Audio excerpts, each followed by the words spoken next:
In Illinois, there's a chicken infected with a mysterious virus that goes unnoticed by the workers, so it still ends up being used to make nuggets. The infected food is sent to the local elementary school and Shelley soon takes a bite. Meanwhile, aspiring novelist Clint has left New York and returned to his childhood home in Illinois. He's been working hard on a novel, but when he shows his mom, she doesn't think it's good. Then Clint goes to his old elementary school, where he's taken a job as a substitute teacher. The security guard Rick thinks Clint is his dealer but lets him pass when he confirms his identity. Then Clint parks his car, only for gym teacher Wade to put his huge vehicle next to him, trapping him without a care. Clint has to climb over the back seat and leave through the trunk, noticing someone wrote dirty words on his nasty window. As he makes his way inside, he notices that this school has lots of wild children that misbehave and swear a lot. Clint meets with Vice Principal Sims, who makes him sit on a ball and takes Clint's phone, explaining the no phone policy applies to both teachers and students. Next, Clint stops at the teacher's lounge, where he notices all the other educators are weird and awkward, so he has trouble communicating with them. Thankfully, he finds Lucy, a childhood friend who also became a teacher. They're very happy to see each other again and start chatting and laughing, which makes Wade jealous because Lucy is his girlfriend. When Clint tells them his novel is about a man who buys a possessed boat, Wade immediately points out it sounds like a rip-off of Stephen King. At that moment, each teacher goes to their corresponding classrooms. In Clint's, Patriot and Dink are making fun of Shelley because her face has a bunch of blisters, consequence of the nuggets. She doesn't react, she just stares ahead looking sick. Clint sends everyone back to their seats and writes his name on the board, only for Patriot to start mocking him. Patriot also reveals he still has his phone, and when Clint tries to take it, Patriot threatens to accuse Clint of doing naughty things to him. Realizing that Patriot was the one who wrote on his car, Clint decides to ignore him for now and makes Calvin read his novel draft to the class. While everyone is distracted, Patriot goes back to mocking Shelley.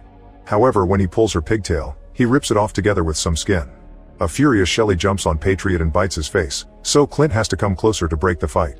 Shelley immediately scratches him and runs away, then Clint takes Patriot to the nurse's office. Meanwhile, outside, Rick finally gets in contact with his dealer and hides in his van to eat some mushrooms. Moments later during recess, Clint shares what happened with Lucy, who laughs at the story and makes Wade more jealous. In the playground, Dink approaches Shelley to insult her for hurting Patriot, only for Shelley to attack him too. Soon Patriot starts changing too and runs through the playground, spreading the infected blood to make the other kids change as well. When a teacher comes to check on them, the now zombified children jump on him and start eating him. A second teacher tries to help but she's overpowered and eaten as well. Nearby, Wade is playing with a ball while ranting about Clint's bond with Lucy, so he doesn't notice anything. From his van, Rick does see the carnage and isn't sure if it's real or a hallucination caused by the mushrooms. He still uses his radio to warn Sims, who immediately comes out and tries scolding the children for getting violent. However, the kids just jump on him and eat him too. Inside, Patriot finally transforms too and rushes to the principal's office. Meanwhile, at the teacher's lounge, the adults see what's happening and start panicking. A teacher even presses her emergency button.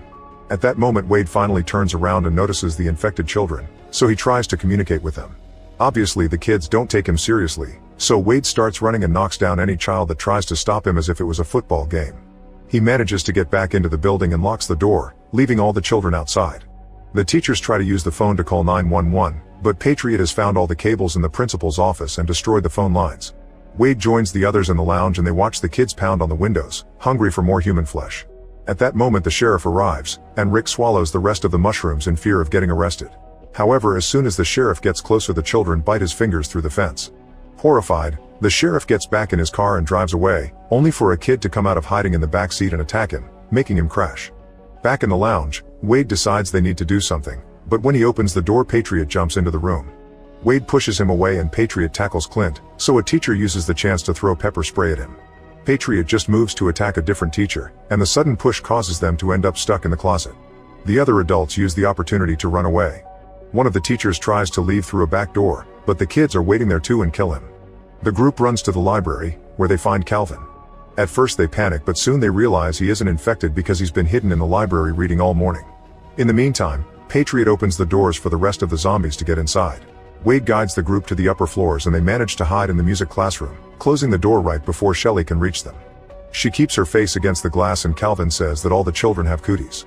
Health education teacher Doug thinks he may be onto something and tries to take a closer look at Shelley's blisters through the glass, but she runs away. Then Wade suggests that they should run outside to reach their cars and defend themselves with the instruments. Clint disagrees and thinks they should go to the principal's office to get their phones and call for help. While the two men argue like children, Patriot starts breaking all the cell phones one by one. Lucy finally gets tired of the fight and proposes to wait until the parents come to pick up their kids, which everyone agrees to. Outside, Rick stays safe in his van and watches the massacre get worse by the second. He turns on the radio to cover the noises of death and even hallucinates a giraffe next to him. Unfortunately, the music is cut off by an emergency broadcast. It turns out kids all over the city are transforming and attacking their parents. While they wait, Lucy notices Clint's scratch from Shelly.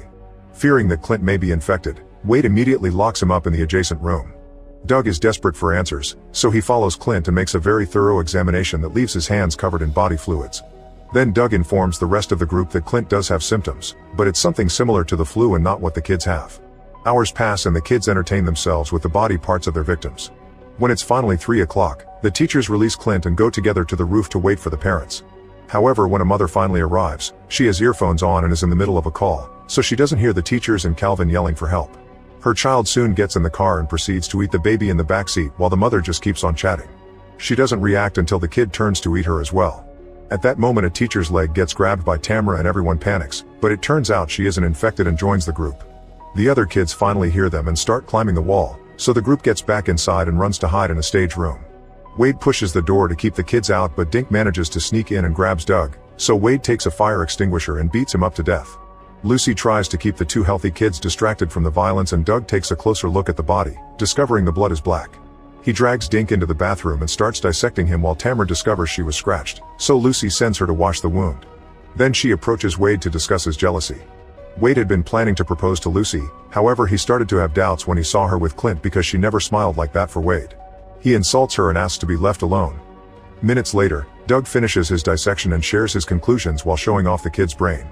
Most of the cells are dead and decomposing, so the children can only do basic things like jump and eat but nothing else, meaning they aren't really human anymore. He's sure that this is caused by a virus, and when Lucy points out that Clint and Tamara didn't get infected, Doug asks Tamara if she got her monthlies and wears a bra. Tamara says yes, which confirms Doug's theory. The virus only affects those who haven't gone through puberty. Suddenly, Patriot turns off all the lights and triggers an alarm. As the teachers panic, they notice that Calvin is unconscious. It turns out he has diabetes and needs to eat something as soon as possible. At that moment they hear noises through the walls and worry that the children may be getting closer. Someone starts shaking the door and in a moment of fear, Lucy admits she can't marry Wade. The door then opens, but it's just the janitor. Unfortunately, the kids soon break in as well, so the group starts running again and the janitor guides them to hide in the boiler room. He doesn't have any food, but he has a radio and they learn that the city is evacuating, meaning nobody will come to help them. As everyone loses hope, Clint comes up with a plan. Using the ducks, they could reach the teacher's room to get some food for Calvin and Wade's truck keys. The only adult small enough to get through the ducks is Clint, and before he leaves, Tamara gives him the cootie shot. He takes the janitor's walkie-talkie with him, and as he moves, he keeps getting messages from Wade insulting him. This childish behavior causes the usually nice Lucy to snap and she angrily shouts at everyone, saying she wants to achieve something before dying. Then she says she hates every teacher and gets in the ducks too to help Clint. As the duo crawls through the ducts, they see a child in a corridor, so they freeze to avoid detection. The kid still hears something and takes a closer look, but thankfully it's too dark to see anything and the child goes back to playing. Eventually they make it to the lounge and Clint tries using the vending machine, but it won't take his dollar. Lucy finds Wade's keys and gets back in the ducts to quickly reach the principal's office. She tries getting a good phone but they're all broken, so she returns to the ducts without noticing that Patriot saw her. At that moment the kid from the corridor enters the lounge and Clint hides behind the vending machine. Unfortunately, the machine suddenly decides to work and makes noise, causing the child to start screaming. Patriot hears this and starts making his way to the lounge, but thankfully Clint manages to finally push his dollar in and get a snack from the machine before jumping back into the ducts. Lucy and Clint crawl as fast as possible, but soon Patriot starts following them along with more kids, so Clint throws the snack into the boiling room before taking a new path. The duo makes it to a different room and immediately moves some furniture to block the ducts so the children can't follow them. Then they look around and find the body of another teacher behind her desk. Suddenly they hear the kids moving away and realize they're going to the lounge, so they warn the group through the walkie-talkie. The teachers immediately throw a bunch of things into the ducts to create a barricade, then they strap the lid to keep it closed. One of the teachers still panics, so Doug has to slap him. Back to Clint, he comforts Lucy when she finally has a breakdown. Then he makes a confession. He came back to Illinois to see her and he already knew she worked at school. He only pretended to be surprised to see her.